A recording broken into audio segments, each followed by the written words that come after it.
bilan de la préparation pour Tokyo. Donc on est à 2 ans de Tokyo. Il y a déjà, nous ça fait une petite année qu'on a fait équipe ensemble avec Aloïse, donc c'est encore récent. Cette année, on avait un gros objectif, c'était de qualifier la France au JO, donc d'avoir une place pour le 4-7 féminin pour la France. Donc ça, c'est fait. Et en plus de ça, bah, on s'est classé 4e au championnat du monde, donc c'était un petit peu l'objectif de l'année. 4e, bah, c'est une super place, on n'espérait pas tant. Après, on est quand même un tout petit peu déçus d'être passé à côté du podium. Un tout petit peu. On est un peu déçus d'être passé à côté du podium parce que bah, toute la semaine on était dessus, on oscillait entre la 2 et la 3e place.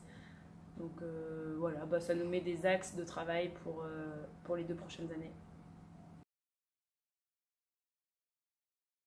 Donc là, on est toute la semaine à l'ENV pour venir faire des mesures, pour préparer le matériel pour toute la fin de la préparation olympique. Donc là, on a mesuré des mâts, des bateaux. Et on en profite aussi pour naviguer et puis tester les centrales de navigation de polo. Donc c'est intéressant, on peut faire des comparatifs avec les autres bateaux de l'équipe de France. Et donc le soir, il y a Polo qui prend toutes les données et qui les analyse. Et puis on fait des débriefings là-dessus après pour pouvoir avoir des retours là-dessus, voir ce qui a mieux marché, les choses qui ne marchent pas. Et puis voilà, c'est hyper intéressant pour nous d'avoir un retour un peu plus poussé, d'avoir quelqu'un qui a de l'expérience là-dessus. Et puis au moins on sait ce avec quoi on navigue après.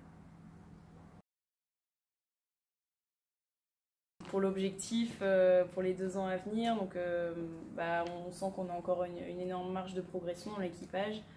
Donc bah voilà, l'objectif c'est d'atteindre les podiums sur les prochains championnats du monde et puis bah, d'aller chercher le Graal qui est la médaille d'or à Tokyo.